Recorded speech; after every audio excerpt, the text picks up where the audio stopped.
विद्यार्थियों, आज के इस वीडियो में आपका स्वागत है। पिछले वीडियो में यह बताया गया था अकाउंटिंग प्रिंसिपल के संबंध में, और उस संबंध में हमने बताया था कि अकाउंटिंग जो प्रिंसिपल है, जिसको गैप भी कहा जाता है, कल डिटेल्स में बताया था। उस प्रिंसिपल को दो भाग में बांटा गया है। पहला अकाउंटिंग कंसेप्ट और दूसरा अकाउंटिंग कन्वेंशन। तो अकाउंटिंग कंसेप्ट के बारे में चर्चा चल रहा था, जिसमें बताया गया था कि अकाउंटिंग कंसेप्ट में पहला जो है सेपरेट एंटिटी कंसेप्ट है। पहला कंसेप्ट का नाम है सेपरेट एंटिटी कंसेप्ट। दूसरे कंसेप्ट का नाम है कॉस्ट कंसेप्ट, लागत की अवधारणा। ये दोनों हो गया था। आज हम आपको बता रहे हैं गोइंग कंसर्न कंसेप्ट, यानी इसका हिंदी हुआ चालू व्यापार की अवधारणा। गोइंग कंसर्न कंसेप्ट, चालू व्यापार की अवधारणा। ये क्या है? यह माना जाता है कि कोई भी व्यापार स्थापित हुआ है तो वो लंबे समय तक चलेगा। According to this concept, it is assumed that the business will continue to exist for a long time in future till the dissolution and liquidation. यही बात लिखा हुआ है, देखिए। According to this concept, it is assumed that business will continue to exist for a long period in future till dissolution and liquidation. जब तक इसका समापन नहीं हो जाए, चाहे वो दिवालिया नहीं हो जाए या विघटन नहीं हो जाए, तब तक व्यापार एक रफ्तार से चलता रहेगा। भविष्य में कितना ही दिन चल सकता है। आगे बढ़ते हैं। All transactions are recorded in the books of firm and company. ये सब बातें साबित करता है कि ये गोइंग कंसर्न सही है कि नहीं। कह रहा है कि जितने भी व्यापार में लेन देन होते हैं, ट्रांजैक्शन होते हैं, उन सबों का लेखा व्यापार के बही में होना चाहिए, प्रोप्राइटर के बही में नहीं, साझेदार के बही में नहीं, ठीक है, अंशधारियों के बही में नहीं। माने जो भी व्यापार में लेन देन हो, व्यापार किसी भी तरह का हो, एकांकी, साझेदारी, कंपनी, तो जो भी लेन देन होता है इस व्यापार के बही में ही लिखा जाएगा। इससे साबित होता है क्यों कि साझेदार स्वामी तो आएंगे जाएंगे, रिटायर भी कर जाएंगे, लेकिन व्यापार तो चलते रहेगा। इसीलिए कहा गया है कि सारे लेन देन व्यापार के बही में लिखे जाएंगे। आगे बढ़िए।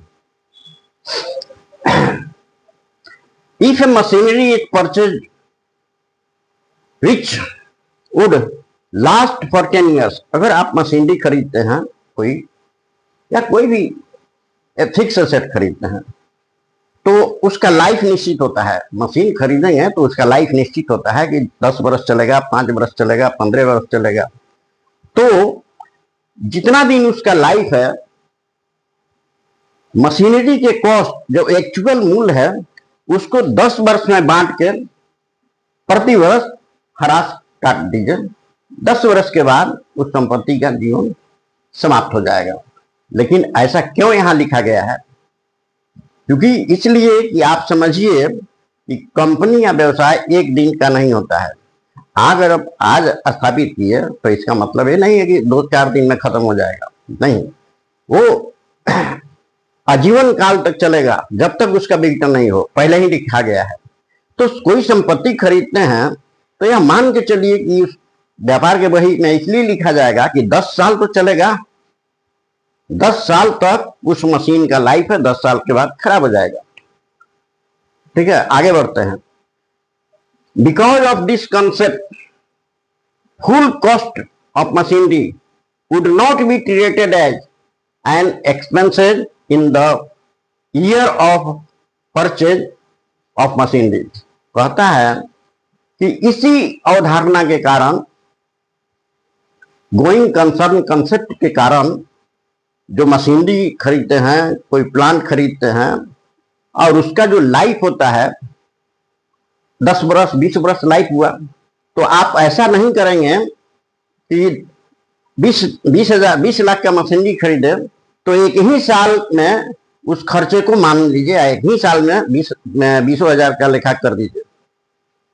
अगर आप 2 लाख का खरीदे हैं, 1 लाख खरीदे हैं, तो ऐसा नहीं करेंगे कि जिस साल खरीदे हैं उसी साल उसको बही में दिखा के खत्म कर दीजिए। तो बंद जब बही में लिख दीजिएगा खत्म हो जाएगा 1 साल में, तो इसका मतलब है कि सेपरेट कंसेप्ट तो नहीं रहा। इसीलिए जोड़ दिया जाता है कि जो मशीनरी का लाइफ है उस कॉस्ट को लाइफ में स्प्लिट कर दीजिए, उसको फैला दीजिए। अगर आप 2 लाख का खरीदे हैं, 10 वर्ष लाइफ है, तो 10 से भाग दीजिए, 20-20 हजार हर साल डेप्रिसिएशन कहिए या गिरावट कहिए उसके नाम पर, लेकिन कभी भी नहीं जिस वर्ष खरीदे हैं उस वर्ष का खर्चा नहीं मानना चाहिए। यही बात को कहता है। फिर आगे बढ़ते हैं। कंपनी चाहे व्यापार अपने अधिकारियों को नियुक्ति करता है, अपने कर्मचारियों की नियुक्ति करता है, क्योंकि कर्मचारी और अधिकारी से ही कंपनी चलेगा। तो इनका जो नियुक्ति होता है कर्मचारी लोगों का, अधिकारियों का, तो कोई भी अधिकारी कर्मचारी नियुक्ति के बाद उतना दिन तक तो पद पर काम करेगा जितना दिन तक उसको 60 वर्ष पूरा नहीं हो जाए, जब तक उसका 60 वर्ष पूरा नहीं हो जाए। तो कर्मचारी की बहाली हुई 30 वर्ष में, 30 वर्ष की उम्र में, तो इसका मतलब है कि 30 साल वो नौकरी करेगा। किसी का 25 साल की उम्र में नौकरी हुआ है तो इसका मतलब 35 साल नौकरी करेगा। तो ये क्या बताता है कि व्यापार एक दिन का नहीं है। ये साबित करता है कि व्यापार भविष्य में अनंत काल तक चलेगा।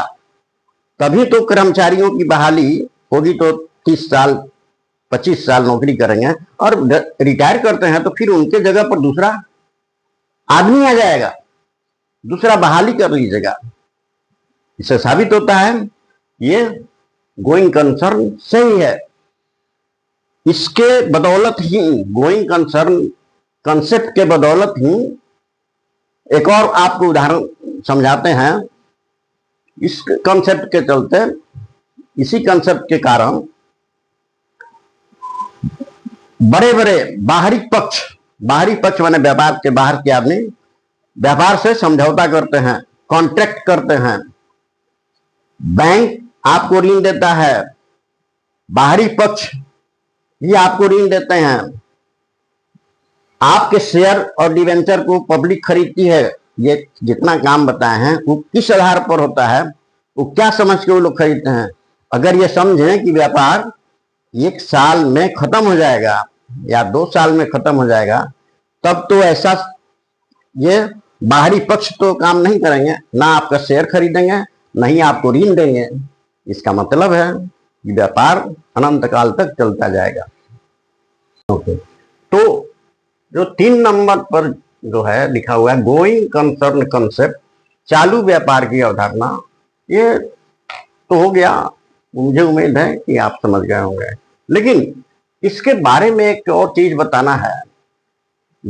चालू व्यापार की अवधारणा का मतलब तो समझा ही दिए हैं कि यह मान के चला जाता है कि कोई भी व्यापार अनंत काल तक चलते रहेगा, जब तक कि वो विघटन नहीं हो जाए, दिवालिया नहीं हो जाए, लिक्विडेशन नहीं हो जाए, तब तक चलता रहेगा। इस संदर्भ में एक विद्वान ने लिखा है, इसी को प्रूफ करने के लिए उन्होंने अपना विचार व्यक्त किया है कि मेंबर्स में कम, मेंबर्स में कम, मेंबर्स में गो। इसका मतलब हुआ कि व्यापार में जो भी मालिक है, सदस्य है, साझेदार है, वो आ सकते हैं, व्यापार में हिस्सा ले सकते हैं, और फिर वो जा भी सकते हैं, जब उनकी मर्जी हो जाए रिटायर करना जा सकते हैं। तो मेंबर में come, member may go, but the company go on forever. लेकिन कंपनी अनंत काल तक चालू रहती है, हमेशा के लिए चलते रहती है। ये उनका स्टेटमेंट इस पर बहुत सुटेबल तरीके से बैठता है।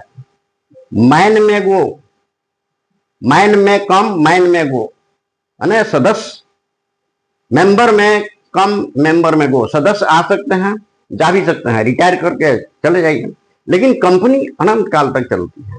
But the company go on for ever, ये गोइंग कंसर्न हो गया। अब आइए एक दूसरा कंसेप्ट है मनी मेजरमेंट कंसेप्ट। मुद्रा मापन की अवधारणा, ये मुद्रा मापन की अवधारणा क्या है? इसके बारे में कहा गया है कि कोई भी व्यापारिक घटना हो, कोई व्यापारिक लेन देन हो,